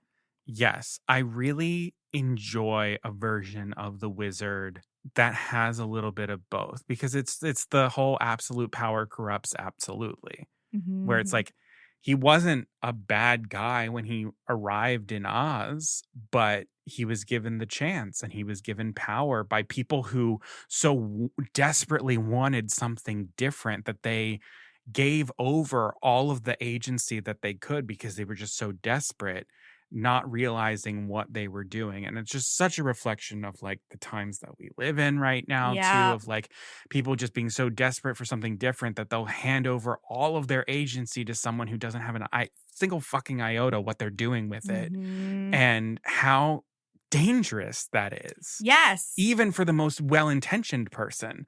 Right. Which he's not even the most well-intentioned person. He is not. And honestly, tying that back into the fact that the Ozians think he is the one who is currently fulfilling the prophecy, I am interested to see, based on the information that we got in the new addition to One Short Day, clearly, obviously, that person who can read the Grimoire, again, is Elphaba. And like that basically in what they've established here means kind of like the return of the wise ones. And I wonder, I have faith because like John M. Chu has done such a fantastic job with this. I'm like, what's going to happen in part 2 of like the continuation of like, yes, she's the one who is fulfilling the prophecy. What does that mean? What does that cause to happen? What else are we going to find out about this lineage of the wise ones in Oz? I'm so excited for like Elphaba to be a part of that. And what does it mean? It's juicy. Well, also we'll get to see so much more of her relationship to animals and sort of resistance of it, because as she leaves the film, the flying monkeys are not on her side. Yes, which we I talked think about is this. I think it's so interesting. Absolutely like the right choice, where I'm like, we will have to see her win them.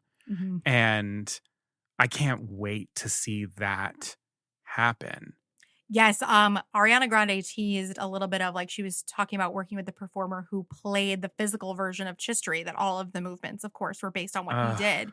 And she was like, and I got to do like something really special with him for part 2. And I was like, oh my God.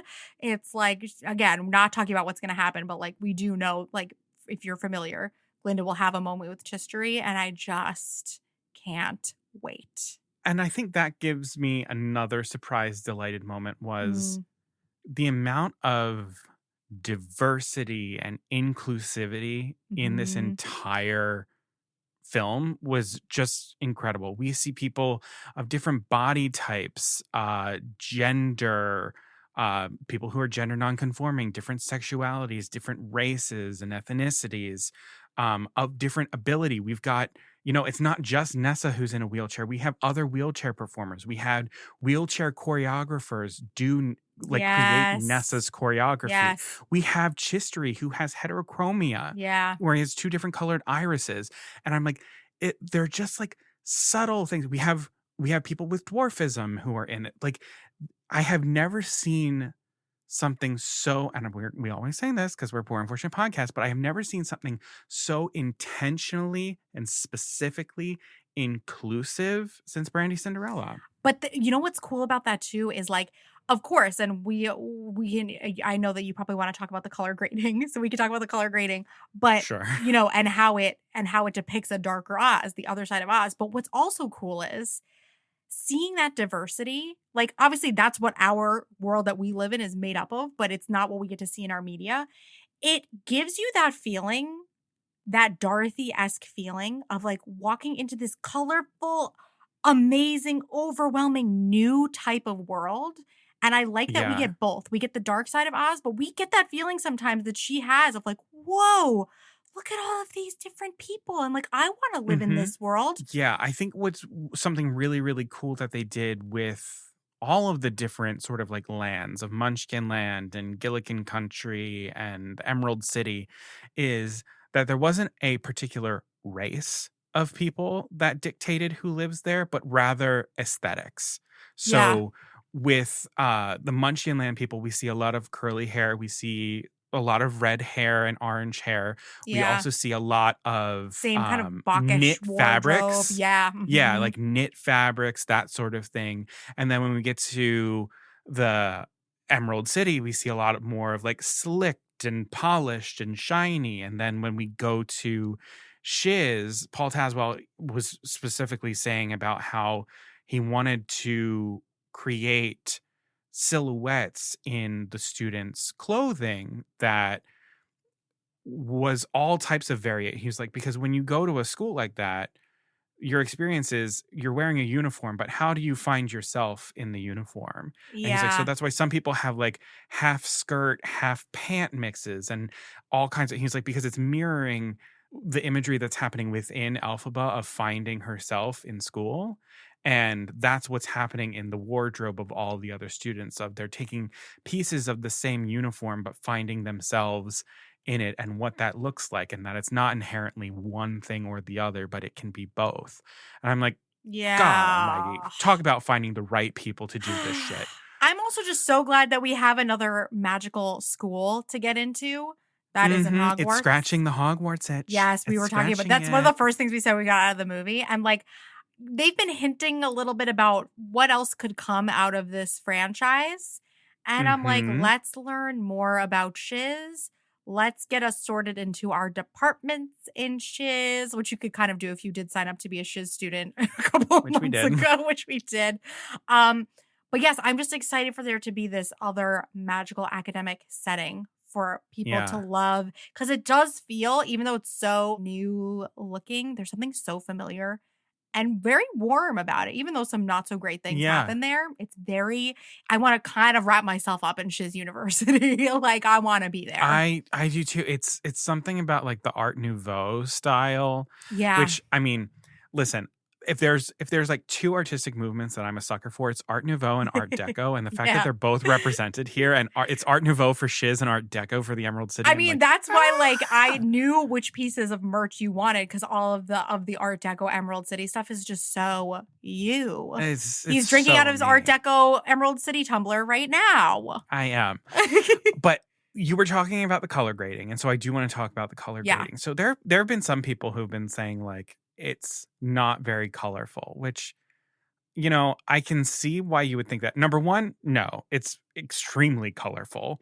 and people are like, why is it's not like the Technicolor Oz of before? And I've done posts about this on Threads and Blue Sky and whatever, but the point of color grading is to portray a particular tone about like a film, and it's a very conscious choice. And the Oz that we are in is not Dorothy's Technicolor wonderful perspective of Oz. This is a very real, grounded Oz from the perspective of the people who already live there.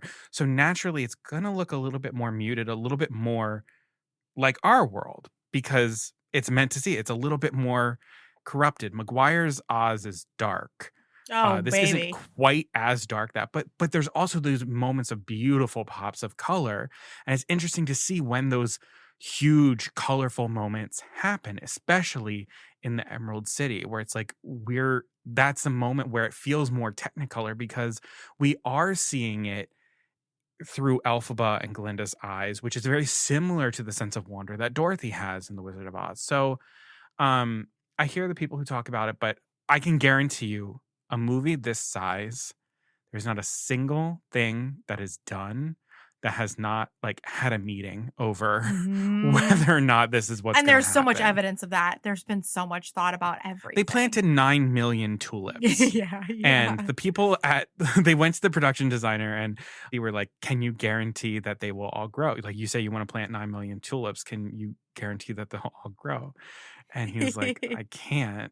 And he's like, but trust me, because he was the production designer on Interstellar and the cornfield that they did for the like famous cornfield scene. They planted all of that. And he's like, I've done it one time before and it worked. So he was like, trust me. And they did, and it fucking paid off. Wow, man. Whew. Also, like that's the amount of trust that's happening in this. It's like people being like, I can do this, and someone saying like, yeah, I trust you, and then they deliver. Yes. It's just like, it's magical. And it's those really fantastic like live theater, like, or even like high school theater experiences where you feel like that's such a special thing. And it feels like I don't hear people having that feeling a lot in Hollywood. Yeah. And so to know that kind of experience is still possible, even if I never experience it myself, gives me so much hope for the industry. And like just knowing that spirit doesn't die is so wonderful. And speaking of The Color, if we said we were going to talk a little bit about, do some rapid fiery, and we don't have to fully go into it now, but like, what are the things that are living rent free in your head from this movie? And one of the images for me that is living rent free in my head is a moment that is more muted, which is right before the final note of The Wizard and I, when Elphaba in her black, and you were looking at her back, is in this very like beige field. So she's standing on the cliff. Like a Kansas dust ball. Mm-hmm. And the sky is like gray. And then there is the rainbow. And when she leaps up into the air and then she lands, there are 4 bluebirds who fly with happy little over the fly. Rainbow. Yeah. Bye. That moment and that freeze, that moment of air and like stillness the and wizard. Silence. Oh my God. I definitely put my hand to my chest the first. I mean, actually, probably it's every just time. like she's at the edge. She's at the edge of the world, and anything is possible. Yes, and like the Wizard and I, the end of The Wizard and I, when I see it live, it makes me cry every single time. And I'm like, how can you ever make that like even better? And it's like those unexpected things of where can we take space and that moment of silence and stillness. And see, I fully need a print of that on my wall. Abso-fucking-lutely. And that's another moment where like she ends that song in the same pose as the stage musical. And with Popular, she ends in the same pose with the mirror as the stage musical. I'm just like, this is right. This is correct. It's little nods of finding ways to honor the stage musical in a way that does not feel gimmicky or false, just feels genuinely authentically. Because it's done with love. The film. It's done with real love. And obviously you all know a lot at of this that point has to that do Ariana Grande that's Ari. was That's protecting Ari. this film for all of us She was theater nerds. fangirl. Well, she was the one who she discovered that that The Wizard Will See You Now was not in it. Unbelievable. Thank you to the Sentimental Men podcast for getting her to tell that story. Yeah, and she was like, no. Oh my God. She's like, we need to put that back in. Let's go back and forth a little, shall we? Give me one of your like living rent free in your head moments or images or anything. Yeah, living rent free in my brain. Elphaba in the little like glass vestibule hallway between the wizard's throne room and wherever she's heading, and the image of the flying monkeys overhead, and then her looking out the window and seeing the like reflections of the monkeys diving, and where it just goes like full horror movie, living rent free in my brain. Just stunning. What about you? Another Cynthia moment for me, when the wizard hands her little Elphaba figurine, and he says something to the effect of like, "Oh, she's like, she's green." First of all, her saying that broke my heart. That whole moment is living rent free in my head. And he's like, "Oh, she doesn't have to be. Is that your heart's desire?" The 10 million emotions that go across Cynthia's face. It feel like I have this feeling in my chest just thinking about it, because it's like there are so many feelings in there, and they're subtle, but you see every single individual thought go across her face before she says no.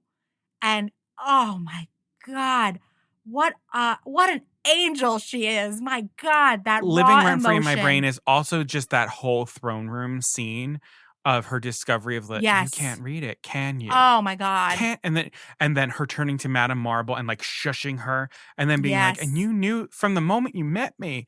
Oh my, like the betrayal, my the God. acting, and then finally when he was just like, oh, and if you want, even maybe your friend here. Yeah. And Glinda's like, really? And he's like, why not? And then no. And it, like Yes. she drops And it, you and like feel her the voice sort of whole like dream breaks. like crumble. And yeah. And oh my God. And all of oh my that. God. Another rent-free moment is no. Ari in the balloon. Yes. First of all, the Give balloon me my scene, which leg. is fantastic. Give me my leg. Give me So back good. my leg. But her, when she looks down and the guys are like closing the thing, and she sees the guy and she goes, "Hey," and then she's like, "No," and she just like waves her hand as if she could do something. She does that to the flying monkeys. She's like, "No." Yeah, so she goes, "No." So good. It's so genuinely Glinda. Yeah, it's so real. It's so real. Also, another one living rent free in my head that Cynthia is having seen like that, the fire building up in her as we're starting into Defying Gravity. When she, the classic line that we all know from Defying Gravity, like, no, it's not her. I'm the one you want. It's me. It's me. When she says that, you hear the young girl in her. She's scared in that moment. Yeah, and she's just like me. trying. She's just trying. She's like, no. Like she's just trying to get them. He's like, she hasn't done Glinda. anything wrong. Yes. Oh my God. That broke my heart. Yes, because they've captured it so well, because it's like you can clearly tell like these two are making this thing up as they go along. They both have no idea what they're doing, and they are in way over their heads. And one is like, I'm going with what I know, and the other one's like, I'm going with what I feel I have to do. And it's like, okay, we're doing this. And then they're like, even after they've decided to do it, they don't really want to leave each other too, which is so clear. And like those people come in, and the two of them, they charge out that window together onto the balcony where like, even though Glinda said like, I'm not going with you. Yeah. The second people barge through the door, she's going with. Yeah, I had that thought too. I'm like, maybe she's gonna try. Yes, what are they thinking? And I had that. Thank you for bringing that up, because I'm like, okay, we've already decided we're going different ways, but they both walk out there together. What were we gonna do? What were you guys she gonna was, do? Gonna escape, and I think it might have even been that like maybe Elphaba would try and like get Glinda to safety and like leave her somewhere or something. Like, bring her back to Shiz even, and like drop her off on the way. Like, it's just, there's so many. I could unpack that scene forever. God. It's just an incredible scene. And it's starting in the dimness of that room where all of the wizard's old shit is. It's just his old shit, the Oscar Diggs stuff, which, God. But another rent-free moment is Cynthia's reading of something has, and then space, changed within me, like as a question, and then the something is, and then she whispers, not the same. And she like shakes her head. She shakes her head no a little. Because, and John M. Chu was talking about this. He was like, you don't get to see this in the stage version. He's like, but we can show this in the film version, is that she's discovering that the change is happening in her in those moments. In that moment. And it's scary. Like there's an amount of fear to be like, I'm different. Like something is different in me, and I can't do this. And Cynthia captured that. Other rent-free moment, makes me cry every single time. Inner child. I mean, I remember when we saw it the first time, I was like, you've got to be kidding me. I've talked a lot to Caroline about this, about the whole like the queerness that is associated with Oz, associated with the Wizard of Oz, specifically Judy Garland, and Wicked. And there is also something about the Oz story, and also just like queerness in general, that is about relating to and healing your inner child, the part of you that didn't understand who you were, was being othered for it.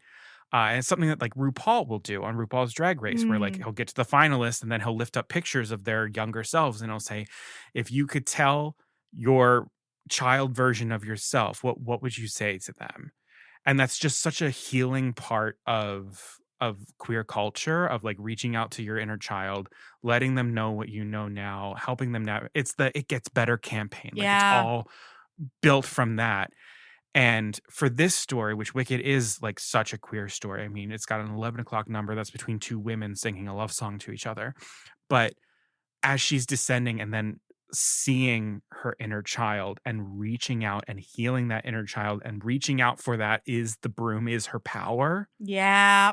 Oh, Yeah. Lord, that just, And that's it's it. like, yes. And it's just it's so interesting how it can be seen through so many different lenses too, because it's like, as a woman have felt this. And I know so many women who feel like, oh my God, when I was younger, I didn't say anything. I was so quiet. And you're kind of like upset with the younger you because you Mhm. let a lot of stuff stand that you would never let stand now. And so there's like that aspect of it too, of like, I don't know. I felt like this moment when she was looking at her of like, okay, I know why you did what you needed to do then. And now I'm going to do something different. Like, hand it to me. I've Yeah. got us now.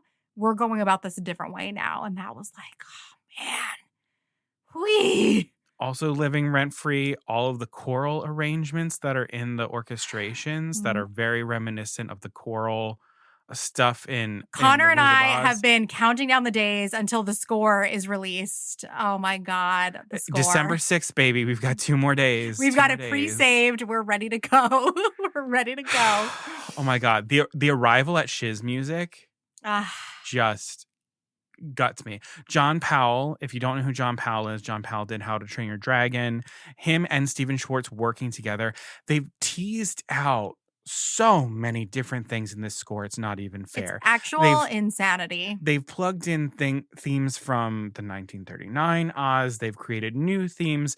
And then they have cruelly inserted some of the most incredible leitmotifs that have ever existed in musical theater that exist in Wicked, and put them in places like the For Good motif in Stop fucking it. Popular. I You can't know. do that to me. You can't Oh, look and in them- the mirror with Miss Elphaba, you're beautiful, and then play the For Good theme. Oh, That's not okay. But also, thank God you did that. Yes, and them playing that in the first 5 minutes of the film? movie. That because when we saw it the For first into time, the flashback. yes, when we saw it the first time, I had like, we both were crying because Wicked was finally happening. But I think for me, that was the first moment of like, oh my God, what are you doing to me with this new version? I know. Because like the With flashback that- and the flashbacks of the hands touching and then the head on the shoulder no in the poppy good. field. No. I'm like, no. wait. I'm like, you're doing it. I'm like, you're doing it. Like, Yeah, you're doing it. You're like, This is- yeah, you're doing that. And- Is what the feeling is. And I think that I said this to you when we came out of here. I'm like, this is how I know something is good, because as an actor, you're always wanting to be a part of things, especially the things that you love so much. I have been able to see this movie 5 times at the time we're recording this. Every single time I have come away and I don't want to be in this movie. Like, I don't want to Yeah. replace anyone. Mhm. I'm like, every single person, everyone is exactly where they need to be. I don't want to replace anyone. I want this to be, I can genuinely enjoy this as a fan and know this wasn't for me to be a part of. This was for me to enjoy as a fan. And Yeah, it's so great. there's not a twinge of jealousy that I'm not in this movie. I wouldn't even want to take any of the people who are in the ensemble. I wouldn't want to take their parts. I'm like, no, you need to be there. Every single person needed to be there. I'm not jealous at all. And that's how I know that's a fucking good movie. And it's so nice, like as actors, like there's always some, and I feel like I've talked about this a lot, like on Instagram and stuff like that when I was going through my bad Cinderella era last year. But like, there's always a hesitation sometimes. You don't want to look like you're fangirling too much, because then it feels like it's indicating that you're not in and of the industry anymore. You're on the outside, and all we all want is Yeah. just be in it. And it feels so comfortable because of what you just described, to just be a fan and geek out. Like, it's so Yeah. sad. Like, I feel like I'm finding that like being in your 30s is so much connecting again back to that inner child and who you are inside. But even so, there are certain things that other Broadway shows and other things that I'm super nerdy about that I'll kind of like, I'll put the cap on it a little bit. And Mhm. I'll only wear Even my, some of Disney, I'll put a cap on. for sure, where I'll only wear certain, like, things like t-shirts at home or when I won't go out in it. And I've got like my tumblers out, like I'm wearing my Wicked stuff and I'm just being a fan. And it is so good for the soul to just be a fan. Yeah. It's awesome. And I just wish that for all of us, like outside of this experience as well. But it's felt really, really good. And honestly, with that, I think that's a really, really good place for us to end, of just being A fan. yeah, I think just like being a fan and like healing the inner child, letting yourself love the things that you love, and letting the things that may have made you feel othered, letting those be your strength. Oh my God. And that's so what we're trying to do with this damn podcast. That's what we're trying to do with this That's damn what we're trying to podcast. chase with this. So like what a great connection point. And I think it explains so much like why we love Wicked, why we love Disney. Yeah. It really So that isn't nearly half of our thoughts about Wicked. we have before this, we've spent we had that big gap in between the two showings. I would say that we've spent 24 hours. full hours talking about this movie. Talking about this movie. If you want to hear more of our thoughts, feel free to reach out to us. We'll talk about Wicked any day of the week. And if you liked what you heard, please remember to hit follow or subscribe wherever you're listening to the podcast. That way all of our episodes download to your device. You don't miss out on anything. And then this is that time where I'm going to say thank you real quick for listening. And please, if you can, hit 5 stars, leave a written review wherever you're listening to the podcast. It's one of the things that helps us so much. And then send this to your friend that you saw Wicked with, or you're going to see Wicked with, because this is a great gateway to bring them into the fam. Correct. So thank you so much for doing that. Please, if you aren't already, follow us on social media. We are at Poor Unfortunate Podcast on Instagram, Facebook, TikTok, Threads, Blue Sky. We're everywhere. So again, that's a great way to share us with a friend as well. We're going to, of course, do some social media posts related to Wicked, because how could we not? Send that to a friend. Just introduce us to them. I think they might like us. And if they're into it, or if you haven't done this yet and you've been listening to us for a little while and you want to talk to some other folks about Disney or about Wicked or about any of those other things that I feel like fall into this Venn diagram, please join us in our private Facebook group, the Poor Unfortunate Fam. We've got over 100 folks in there, and we talk about a little bit of everything. And more than that, it's such a great way for Conor and I to get to know all of you who are out there listening. There is nothing that means more to us than hearing what you enjoy, what made you laugh, what you disagree with that we talk about on this podcast. We want it to be a personal experience for you, and there's no better way than joining the fam. So we would just love to meet you. And just thank you to everybody who comments on our socials, who like shared us in their Spotify Wrapped. It means a lot.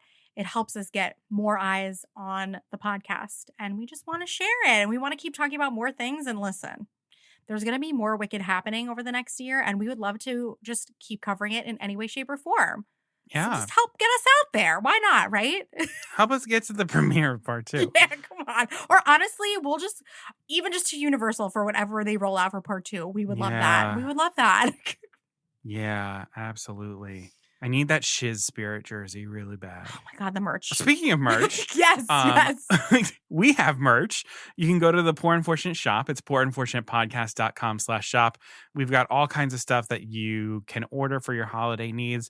Definitely order sooner rather than later if you want to give anything as gifts for like Christmas or something like that.